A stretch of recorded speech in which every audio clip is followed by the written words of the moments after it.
Hello friends, good morning. Mr and Mrs Das blog চ্যানেলে তোমাদের সবাইকে স্বাগত জানাই। তো বন্ধুরা, তোমরা সবাই কেমন আছো? আশা করি সবাই ভালো আছো এবং সুস্থ আছো। আমরাও বেশ ভালো আছি। তোমরা যারা আগের ভিডিও দেখেছিলে তারা তো অবশ্যই জানবে যে আমরা এসেছিলাম ননদের বাড়ি, ননদের শ্বশুর মশাইয়ের বাৎসরিক উপলক্ষে, অর্থাৎ 15 আগস্টের দিন বিকেল বেলাতেই কিন্তু আমরা ননদের বাড়িতে এসেছি। আর ননদের শ্বশুর মশাইয়ের যে শ্রাদ্ধটা ছিল ওটা ছিল 16ই আগস্ট। ননদের শ্বশুর মশাইয়ের সাথে কিন্তু ওনার শাশুড়ি মায়েরও শ্রাদ্ধ ছিল, মানে একই দিনেই কিন্তু ননদের শ্বশুর মশাইয়ের শাশুড়ি মার একই দিনেই বাৎসরিকটা পড়েছিল। তো ননদের শাশুড়ি মা উনি মারা গেছিলেন বিগত আজ 8 বছর। আমাদের বিয়ে ঠিক 20 থেকে 22 দিনের মাথায় মারা গেছিলেন ক্যান্সার রোগে। লাস্ট স্টেজেই ধরা পড়েছিল, ওই জন্য বাঁচানো সম্ভব হয়নি। তো যাই হোক, ওইসব কথা আজ বাদই দিলাম। তো আজকে তোমাদের সাথে আমি শেয়ার করব যে ননদের শ্বশুরমশাইয়ের বাৎসরিকটা ঠিক কিভাবে হয় আর কি কি নিয়ম কানুনও আছে, ওটা কিন্তু তোমাদের এই ব্লগের মাধ্যমে আমি পুরোটা শেয়ার করব। তো চলো আজকের মতন ভিডিওটা শুরু করা যাক। আর তোমরাও কিন্তু ভিডিওটা আজকে দেখতে থাকো, কিন্তু স্কিপ করবে না। আর যারা যারা আমার চ্যানেলে নতুন তারা কিন্তু অবশ্যই চ্যানেলটাকে সাবস্ক্রাইব করো আর পাশে থাকার বেল আইকনটাও প্রেস করে দিলে আমার চ্যানেলে ভিডিও নোটিফিকেশন কিন্তু আগে তোমরা পেয়ে যাবে। যাই হোক, চলো আজকের মতন ভিডিওটা শুরু করা যাক। তো এদিকে দেখো, এখানে কিন্তু ননদের সবাই কাকা শ্বশুররা বসে এখানে গল্প করছেন। আর ওদিকে আমি যখন ঘরের ভিতরে এসে দেখি তোমাদের দাদা ভাই কিন্তু সবে মাত্র ঘুম থেকে উঠেছে। আর উঠেই সে আমার কাছে একটা আবদার করেছে। কি আবদার সেটাও কিন্তু তোমরা শুনে নাও। আমার বোনের জামাইয়ের বাড়ি। আচ্ছা, আর জামাই তো এখন কাজে ব্যস্ত। আমি এটা আবদারও করছি না, এটা আমার মনের আশা। এটা যদি কেউ পূরণ করতে পারে করবে, না করতে পারলে আমার কিছু পাহাড় ভেঙে পড়বে। তাহলে তোমার বোনকে জানাও তোমার আসার কথা, যেহেতু এটা তোমার বোন। আগে জামাইকে জানাতে হবে, জামাই তো শুনলো না, তাহলে কি হবে? কিছু হবে না, তুমি আস্তে করে বন্ধ করতে পারবে। হয়ে যায়, আস্তে করে বন্ধ করবো। কি বন্ধ করবো? মোবাইলটা বন্ধ করতে চায়ের ব্যবস্থাটা করো। মোবাইল বন্ধ করে তোমার জন্য আগে চায়ের ব্যবস্থাটা করবো আর কি। তো বন্ধুরা, তোমরা শুনতে পেলে তোমাদের দাদা ভাইয়ের মনের আশা। সে ঘুম থেকে উঠে আমার কাছে আবদার করেছে চা খাবে। ওই নিয়েই তার সাথে একটু হাসি মজা চলছিল। তো যাই হোক, তোমাদের দাদা ভাইকে কিন্তু চা করে দেওয়ার পরে আমি চলে এসেছিলাম ছাদে কিছু ভেজা জামা কাপড়গুলো তুলতে। আসলে ননদ তো অন্যান্য কাজে আজকে ব্যস্ত, বুঝতেই পারছো। বাৎসরিকের কাজ মানে ননদকে সব জায়গাতে লাগতেই হবে। তাই জন্য আমি কিন্তু ছাদে চলে এসেছিলাম ভেজা জামা কাপড়গুলো তোলার জন্য। আর বাইরের ওয়েদারটা দেখতে পাচ্ছ পুরোপুরি কিন্তু মেঘলা, মনে হচ্ছে কিন্তু এই মাত্রই বৃষ্টিটা নেমে যায়। তো যাই হোক, আমি আগে চটপট কাপড়টা তুলে নিয়ে নিচে চলে যাব। ছাদ থেকে কাপড় তুলে এসে আমি যখন নিচে নেমে এসে দেখি পুরোহিত মশাই কিন্তু চলে এসেছেন শ্রাদ্ধের জন্য। তো এদিকে দেখো, ননদ কিন্তু কলের গড়ায় চলে গেছিলেন দুজন পুরোহিত মশাইয়ের পা ধুয়ে দেওয়ার জন্য। প্রথমেই দেখো একজন পুরোহিত মশাইয়ের পা ধুয়ে দিলেন, তারপরে আরো যে একজন এসেছিলেন ওনারও কিন্তু দিদি পা ধুয়ে দিচ্ছেন। তো তোমরা তো দেখতে পেলে দিদি ওদিকে পুরোহিত মশাইদের কিন্তু পা ধুয়ে দিলেন। তারপরে আমি চলে এসেছিলাম রান্নাঘরে চা করার জন্য। আর 2 কাপ চা করে নিয়ে দেখো আমি চলে যাচ্ছি পুরোহিত মশাইদের কিন্তু চাটা দেওয়ার জন্য। আসলে ওনারা কেউ দুধ চা খাবেন না, না বললেন, তাই জন্য কিন্তু আমি লিকার চাই করে দিয়েছিলাম। আর এই দেখো, এবার কিন্তু আমি চাটাও দুজন পুরোহিত মশাইকে চা আর বিস্কুটটা কিন্তু দিয়ে দিই। চা খেয়ে নেওয়ার পরে কিন্তু পুরোহিত মশাইরা ওনাদের কাজে লেগে পড়েছেন, মানে বাৎসরিকের যেসব জোগাড় যন্ত্র ওগুলোই করতে ব্যস্ত হয়ে পড়েছেন। আর দিদি জামাইবুড়া সবাই কিন্তু চলে গেছেন ওদিকে স্নান করতে। আর ওই যে তোমাদের একটু আগে বললাম না যে বাইরের ওয়েদারটা পুরোপুরি মেঘলা মেঘলা ঠিকই ছিল, তারপরে এমন জোরে বৃষ্টি হওয়া শুরু করেছে। ওই যে বাইরে যে প্যান্ডেল হয়েছিল ওই প্যান্ডেলের ওপর থেকেই কিন্তু জল পড়া শুরু হয়ে গেছিল। তাই জন্য এদিকে তোমাদের দাদা ভাই ছোট্ট একটা ড্রেন মতন করে নিচ্ছে, যাতে জলটা এক জায়গায় জমাট হয়ে না থাকে বা কাদা কোনো জায়গায় না হয়, যেহেতু রাত্রেবেলায় লোকজন খাওয়া দাওয়া করতে আসবে ওই জন্য। তাই যাই হোক, এদিকে তোমাদের দাদা ভাই দেখো ড্রেন মতন করে দিয়েছে। আর জল এক লাইনে যতটুকু জল থাকবে ওই দিক দিয়েই সব জল কিন্তু বেরিয়ে যাবে। তোমাদের দাদা ভাই ওদিকে ড্রেন কাটার পরে মানে জল নিকাশের ব্যবস্থা করে দিয়ে আসার পরে কিন্তু এখন বসে গেছে খাওয়া দাওয়া করতে। আর ওদিকে যে দিদির কাকা শ্বশুরাও এসেছেন ওনারাও কিন্তু ওদিকে খেতে বসে গেছে। সকালবেলা টিফিনটা করে নিতে, আর টিফিনে তেমন কিছুই নেই, মশলা মুড়ি মাখিয়ে দিয়েছিলাম সবার জন্য, ওটা দিয়ে কিন্তু সকালবেলা টিফিনটা সবাই করে নিয়েছে। যেহেতু সকালবেলায় গ্যাস জ্বলবে না, বাৎসরিক যতক্ষণ না শেষ হবে, টুকটাক যদি চা হয়, আলাদা কিছু রান্না বান্না হবে না। তাই জন্য আদার্স কিছু রান্না বান্না, হ্যাঁ ঘরের বাইরে হয়তো হতে পারে, কিন্তু ঘরের ভেতরে কিছু আর রান্না বান্না হবে না, তাই জন্য আর সকালবেলা টিফিনের জন্য আলাদা কোনো ব্যবস্থা করা হয়েছিল। তো তোমরা দেখতে পাচ্ছ ননদ কিন্তু স্নান করে চলে এসেছেন, আর এখানে কিছু একটা কাজ করছেন, কি করছেন আমি বুঝতে পারছি না। আর এদিকে পাপান মাম্মাম কিন্তু ওদের নিজেদের মধ্যে খেলায় মত্ত হয়ে আছে। ওদিকে তো তোমরা দেখতে পেলে যে দিদি ঘরের ভিতরে কি কাজ করছেন, মানে আমার ননদ আর জামাইবাবু আর জামাইবাবুর ভাই কিন্তু এদিকে শ্রাদ্ধের কাজে বসে পড়েছে। আর অন্যদিকে তোমরা দেখতে পাচ্ছ বৈষ্ণবরাও কিন্তু চলে এসেছে শ্রাদ্ধের কাজে। ওই যে চাল দিতে হয় না, তো এখানে দেখো ঠাকুর মশাই চলে এসেছে নিজেই কিন্তু চাল নিতে, আর চালে যে আলু সবজি কিছু দিতে হয় ওটাও কিন্তু দেওয়া হয়। ওদিকে শ্রাদ্ধের কাজে যে চালটা লাগবে ওই চালটা তো পুরোহিত মশাই নিজেই এসেই নিয়ে গেলেন। আর একটা থালায় এদিকে কিন্তু রান্নায় যেখানে একটা সিদা বলে, সিদাটা ঠিক কি জিনিস আমি জানি না, তবুও নাকি সিদা দেওয়া হয় বলে। তো সিদার মধ্যে এখানে একটা গামছা দেওয়া হচ্ছে, চাল আর একটা আলু আর একটা কাঁচকলা। তো এই দিয়ে কিন্তু মানে যারা রান্না বান্না করবে ওনাদেরকে দিতে হবে। তো তাই জন্য এখানে কিন্তু ননদের পিসি শাশুড়ি উনি বের করে দিচ্ছেন সমস্ত কিছু। ওই সিদাটা নিয়ে কিন্তু ননদের কাকা শ্বশুর চলে যাচ্ছেন রসিয়াদেরকে দিতে, মানে যারা রাঁধুনিরা এসছেন ওনাদেরকে দিতে। রাঁধুনিরা কিন্তু অনেকটা লেট করেই এসছিলেন, যেহেতু ওই দিন সকালবেলা এত জোর বৃষ্টি হচ্ছিল, তাছাড়া ওনারা তো ঘর জানেন না। তো এসে কিন্তু দীঘায় অনেকক্ষণ ঘোরাঘুরি করছিলেন, তারপরে ফোন করতে ঠিকানাটা দিতে ওনারা চলে এসেছিলেন। তো এদিকে কিন্তু আমার ছোট ননদ চলে এসছে, মাসি মেশো কিন্তু এখনো পর্যন্ত আসেনি। বাবা যেহেতু বাজার করে আসছিল তাই জন্য ছোট ননদ তার বাবাকে বলেছিল যে মেশো আমাকে সাথে নিয়ে চলো, তাই জন্য বাবা ওকে সাথে নিয়ে এসেছিল। আর এদিকে তোমরা দেখতে পাচ্ছ বাবা কিন্তু সমস্ত বাজার হাট করে নিয়ে এসছে, যেহেতু বাবার উপরে দায়িত্ব ছিল মাছ বাজারে, বাবা মাছটা একটু ভালো মতন দেখেই আনতে পারে, তাই জন্য বাবা এদিকে দেখো সমস্ত মাছ নিয়ে চলে এসছেন। ওদিকে তো তোমরা দেখতে পেলে বাবা সমস্ত বাজার হাট করে নিয়ে চলে এসছেন। আর সকালবেলায় যে বলেছিলাম না বাড়িতে তেমন রান্না বান্না হবে না বলে টিফিনের ব্যবস্থাটা হয়েছিল না, রাঁধুনিরা আসার পরে কিন্তু আলুরদম মুড়ি ব্যবস্থা করেছিল, আলুরদম ওনারা রান্না বান্না করেছিলেন। তারপরে যারা যারা গেস্টরা এসেছিলেন সবাই আলুরদম মুড়ি খেয়েছিলেন। তো এদিকে দেখো শ্রাদ্ধের কাজ অনেকটাই প্রায় এগিয়ে এসছে। তো এবার কিন্তু পিণ্ডদানের পালা। তো পিণ্ডদানের জন্য এদিকে যা যা ফল, চাল, তিল যা যা লাগে সমস্ত কিছু মাখানোর জন্য দিদি আগে ফলটা ভালো করে কুচিয়ে সেই চালের উপরে দিয়ে দিচ্ছেন। তারপরে কিন্তু ওই যে পিণ্ডদানে যে সব যে একটা থালায় সাজানো হয়েছে ওইটাকে ভালো করে মাখিয়ে তারপরে ওই যে গোল গোল করে করে না ওই রকম করে নেবেন। তো তোমরা ভিডিওটা দেখতে থাকো, দিলেই বুঝতে পারো। সকাল থেকে বৃষ্টি হওয়ার কারণে গেস্টরা ঠিক মতন আসতে পারছিল না, তারপরে বৃষ্টি কমার পরে দেখো এদিকে একে একে কিন্তু সমস্ত গেস্টরাই আসে শুরু করে দিয়েছেন। তো দিদি ওই যে সবকিছু কাটাকুটি করছিলেন, তারপরে দেখো একসাথে কিন্তু সমস্তটা মাখিয়ে নিলেন। তারপরেই কিন্তু এখানে শুরু হয়ে গেছে এবার পিণ্ডদান। তো তোমরা ভিডিওটা এবার দেখতে থাকো কেমন ভাবে কি পিণ্ডদানটা হবে।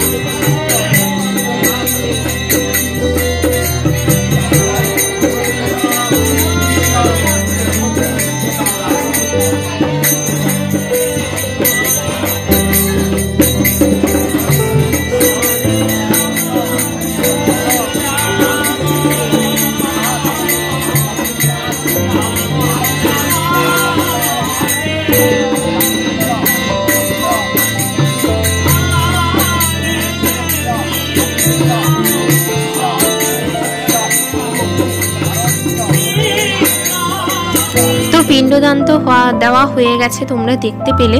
তারপরে পিণ্ডদানে যেসব জিনিসপত্র ওগুলো কিন্তু ভালো মতনই গুছিয়ে নিচ্ছেন, পুরোহিত মশাই বলে দিচ্ছেন কেমন কিভাবে গোছাতে হবে, ওই মতন কিন্তু জামাইবাবু সুন্দরভাবে কিন্তু গুছিয়ে দিচ্ছেন। আর ওই যে ফুল পিণ্ড ওইগুলো কিন্তু সব একসাথে গুছিয়ে নিয়ে পুকুরে ভাসিয়ে দিতে হবে। আর জামাইবাবুদের বাড়ির কাছে যেহেতু পুকুর নেই, তো জামাইবাবুরা একদম খালে ভাসাতে যাবেন।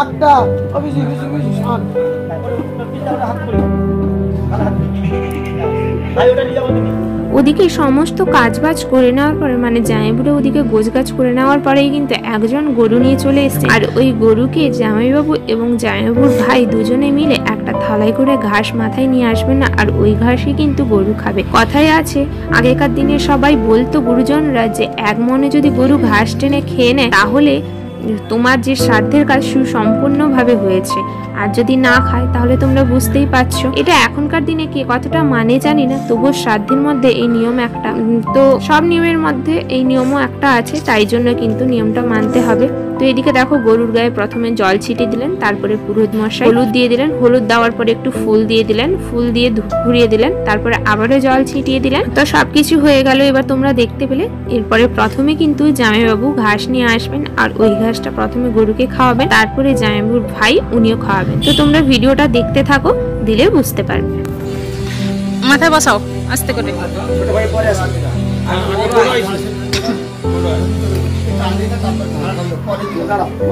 পাকাটা ছোট করো।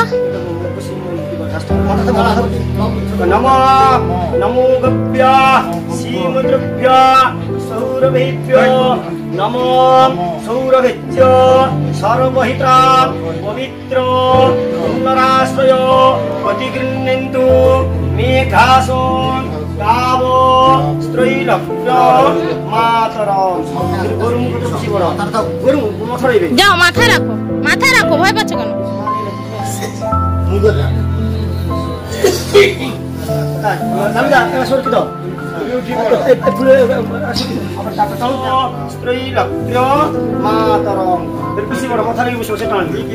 বসো।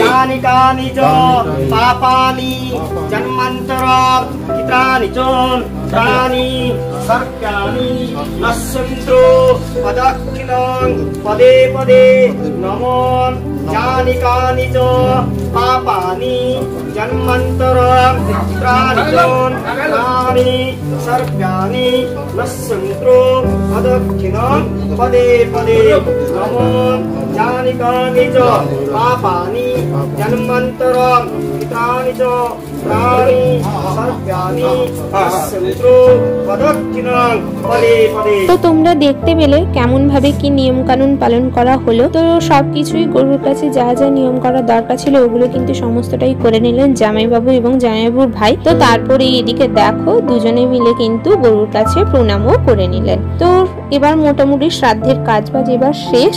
তো শেষে কি হবে, এবার পিণ্ডদানটা যেটা হয়েছিল ওটাই এবার খালে ভাসাতে নিয়ে যাবে। পিণ্ড ভাসাতে যাওয়ার আগে গরুকে যে খাওয়ানো হয়েছিল, তো খাওয়ানোর পরে তো জল খাওয়ার দিতে হয়। তো এদিকে দেখো দিদি কিন্তু একটা বালতিতে জল নিয়ে এলেন, আর গরু তো খালি জল খেতে চায় না। তো সবাই সেখানে বললেন একটু আটা নিয়ে এসে জলের মধ্যে গুলিয়ে দাও, দিলে দেখবে গরু জলটা খেয়ে নেবে। সেই জন্য দিদির যে পিসি শাশুড়ি উনি কিন্তু আটা নিয়ে এসেছিলেন। তো দিদি সেই মতন আটাটা ভালো করে জলে গুলিয়ে দিলে এবার দেখো গরুটা কিন্তু সুন্দরভাবে জলটাও কিন্তু খেয়ে নিল। শ্রাদ্ধের কাজ এবার কিন্তু পুরোপুরি শেষ হয়ে গেছে। এবার কিন্তু সবাই মিলে বেরিয়ে পড়েছেন পিণ্ডটা ভাসাতে যাওয়ার জন্য।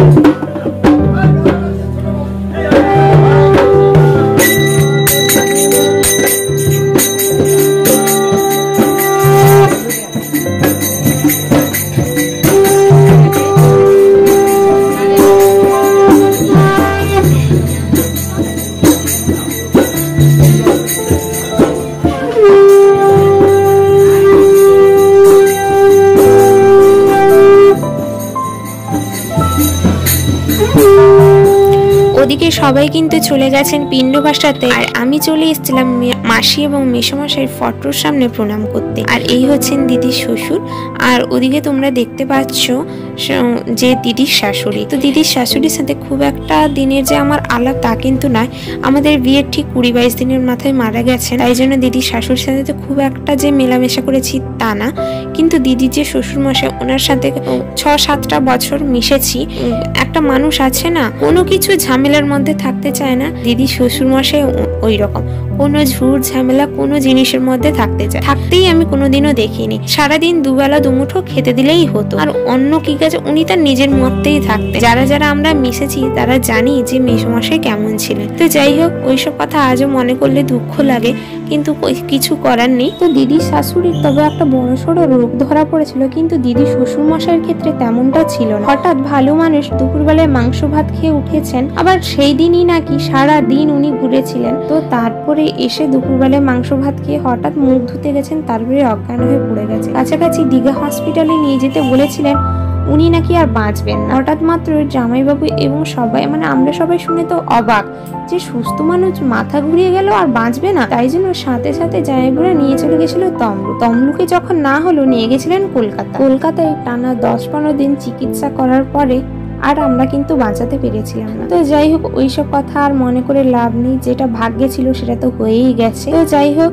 ওদিকে শ্রাদ্ধের কাজ কমপ্লিট হয়ে যাওয়ার পরে কিন্তু আমরা সবাই মিলে খেতে বসে গেছি। দিদি, জামাইবাবু এবং জামাইবাবুর ভাই, ওনারা কেউ আর ভাত খাবেন না আজ, এ বেলাটা ভাত খাবেন না, কিন্তু সেই বেলা সবাই ভাত খাবেন। তো আমি প্রথমে পাপন সোনাকে দুটো ভাত অল্প করে খাইয়ে দিয়েছিলাম। তারপরে এখানে শাশুড়ি মা, আমার ছোট মাসি শাশুড়ি, আমি এবং আমার ছোট ননদ চারজনে মিলে বসে গেছি ভাত খাওয়া দাওয়া করতে। আর দুপুরবেলার মেনুতে ছিল ডাল, একটা শাকের তরকারি, আর ছিল পটল আলুর তরকারি। আর এই দুপুরবেলায় হালকার উপরে টুকটাক রান্না বান্না হয়েছিল। তো যাই হোক বন্ধুরা, আজকের ভিডিওটা কিন্তু এখানেই শেষ করছি। এর পরের পার্টে আমি তোমাদেরকে দেখাবো বৈষ্ণব আর ব্রাহ্মণ বিদায়, তার সাথে রাত্রেবেলায় কি কি খাওয়া দাওয়া হলো। আর আজকের ভিডিওটা যদি তোমাদের ভালো লেগে থাকে তাহলে চ্যানেলটাকে লাইক, কমেন্ট, শেয়ার আর সাবস্ক্রাইব করে দিও। আর অবশ্যই কিন্তু পাশে থাকার বেল আইকনটাও প্রেস করে দিলে যে কোনো ভিডিও নোটিফিকেশন কিন্তু আগে তোমরা পেয়ে যাবে। তাহলে আজকের মতন চলি বন্ধুরা, দেখা হচ্ছে এর পরের পার্টে। টাটা।